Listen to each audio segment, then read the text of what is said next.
Shalom saudaraku yang dikasihi Tuhan. Puji Tuhan kita berjumpa kembali dan Tuhan masih memberi kesempatan saya untuk sharing pada kita semua yang ada dimanapun saudara dan saya berada. Saudaraku yang dikasihi Tuhan, ada begitu rahasia yang besar sekali setelah sekian lama saya membaca firman Tuhan berulang-ulang dari Kejadian sampai Wahyu. Untuk saat-saat ini saya menemukan ada rahasia besar yang saya rasa ini harus kita peroleh semua dan kita hidupi di dalam kehidupan kita. Karena begitu dahsyat waktu kita mengerti akan hal ini, saya pun merasa wah terberkati sekali dan saya berdoa saya bisa hidup di dalamnya, dan bukan hanya saya tapi semua yang mendengar video ini juga bisa menghidupi di dalamnya, mengadakan suatu perubahan di dalam kehidupan kita. Saudara, pada waktu Tuhan menciptakan langit dan bumi, ada suatu hal yang indah, yang luar biasa waktu kita membaca kitab Kejadian 1 yang ayat 11 itu berkata demikian. Berfirmanlah Allah, hendaklah tanah menumbuhkan tunas-tunas muda, tumbuh-tumbuhan yang berbiji, segala jenis pohon buah-buahan yang menghasilkan buah yang berbiji, supaya ada tumbuh-tumbuhan di bumi. Saudaraku yang dikasihi Tuhan, Alkitab juga menuliskan bahwa manusia itu diciptakan dari debu tanah, yang artinya kita ini sama seperti yang dikatakan ini, hendaklah tanah menumbuhkan. Oleh sebab itu Paulus, oleh karena rahasia ilahi yang begitu besar, dia berkata selama aku hidup itu artinya aku harus menghasilkan buah. Kenapa? Karena tanah, waktu Tuhan menciptakan tanah itu diberkati oleh Tuhan. Tanah itu harus menumbuhkan tunas-tunas, tanah itu harus menumbuhkan tumbuh-tumbuhan berbiji, menumbuhkan buah-buahan yang menghasilkan buah yang berbiji, supaya ada tumbuh-tumbuhan di bumi. Yang artinya kalau kita kembali kepada rancangan yang sesungguhnya, jika kita berasal dari debu tanah, maka hidup kita selama kita hidup, waktu kita kembali pada rancangan Tuhan, kita adalah pribadi yang diberkati Tuhan. Artinya kehidupan kita itu harus menghasilkan buah yang baik, bukan buah yang tidak baik, buah yang sedap dilihat, yang enak dinikmati, yang berlipat-lipat ganda. Sehingga dalam kehidupan kita itu tidak ada artinya, tidak ada kata mandul, tidak ada kata tidak berbuah, tidak ada kata gak ada progres. Harusnya dalam kehidupan kita semakin hari kita itu semakin berubah, semakin hari kita semakin berbeda, semakin hari kita semakin berbuah. Pada waktu manusia jatuh ke dalam dosa, Alkitab mencatatkan, maka Tuhan itu berkata, terkutuklah tanah oleh karena dosa. Dan itu yang membuat hidup kita itu menjadi pribadi yang tidak menghasilkan buah. Apapun yang kita kerjakan mungkin gagal, apapun yang kita lakukan mungkin tidak berhasil. Semuanya seolah-olah gagal terus. Oleh sebab itu Tuhan itu mendatangkan penolong. Tuhan Allah menghadirkan Yesus di dalam hidup kita supaya dia menyelesaikan semuanya. Kutuk itu dipatahkan, dosa itu dihancurkan, sehingga kita ditebus dari dosa dan kita dibebaskan dari kutuk itu. Saudaraku, waktu Yesus datang dalam hidup kita ini dipulihkan dan kita dikembalikan kepada rencana Allah yang sempurna, rencana Allah yang semula. Kita harus menghasilkan buah. Waktu Yesus kita terima sebagai Tuhan dan Juru Selamat dalam hidup kita harus menghasilkan buah. Kita nggak bisa nggak berbuah.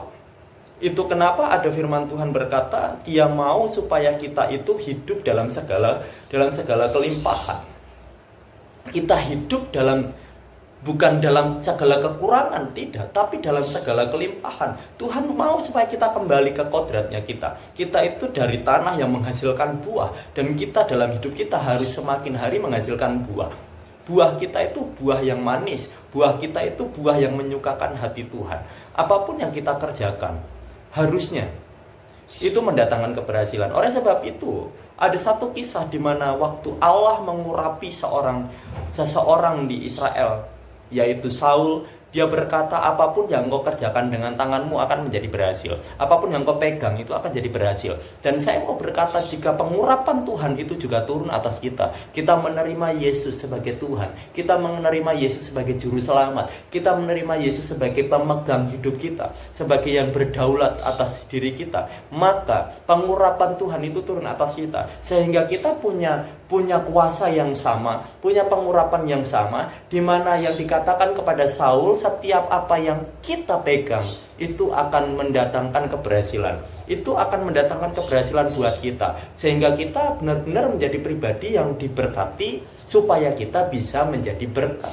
Saya berdoa bahwa kita semua bisa mengalami kehidupan seperti ini. Dan saya juga waktu menerima rahasia ini, saya menerima rahasia waktu membaca ini, dan Tuhan tiba-tiba memberi rema kepada saya berkata, wah ini keren Tuhan. Dan saya berkata, saya mau hidup di dalamnya. Saya mau hidup dalam kelimpahan ini. Saya mau apa yang sudah Tuhan rancangkan itu kembali. Jangan dicuri iblis lagi, jangan disabotase, jangan izinkan ada suara-suara yang selalu memperkatakan tentang kelemahanmu. Pada waktu Adam dan Hawa di Taman Eden, dia sudah menjadi pribadi yang luar biasa. Dia segambar dan serupa dengan Allah. Tiba-tiba ada iblis datang, dia memperkatakan bahwa mereka itu bukan pribadi yang sempurna. Mereka masih perlu memakan buah pengetahuan yang baik dan yang jahat, supaya mereka bisa sama seperti Allah. Padahal yang sesungguhnya adalah mereka sudah segambar dan serupa dengan Allah. Karena mereka membiarkan ada kata-kata yang melemahkan, kata-kata yang membuat mereka kehilangan identitasnya. Mereka izinkan kata-kata itu, mereka izinkan suara itu terus didengar, sehingga mereka kehilangan jati dirinya. Yang terjadi bukan apa yang Tuhan rancangkan, tapi yang terjadi adalah seperti yang mereka pikirkan.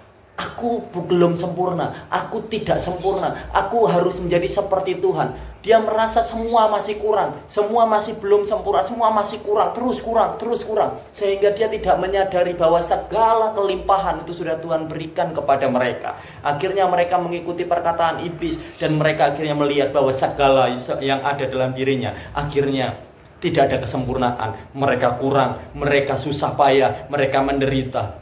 Kenapa? Karena membiarkan ada suara-suara yang melemahkan. Mari saudara, kita ambil segala rahasia, kita terima segala rahasia dari sorga, bahwa ternyata Tuhan itu sudah menyiapkan segala sesuatunya. Waktu kita diizinkan berbuat, waktu kita diizinkan untuk hidup, waktu kita sudah menerima Yesus sebagai Tuhan dan Juru Selamat, waktunya sekarang kita mengalami rancangan Tuhan yang semula. Kita berbuah di dalam Tuhan. Saya berdoa kita semua bisa menghidupi firman ini, dan firman ini hidup di dalam kita serta tergenapi dalam hidup kita. Tuhan Yesus memberkati. Shalom.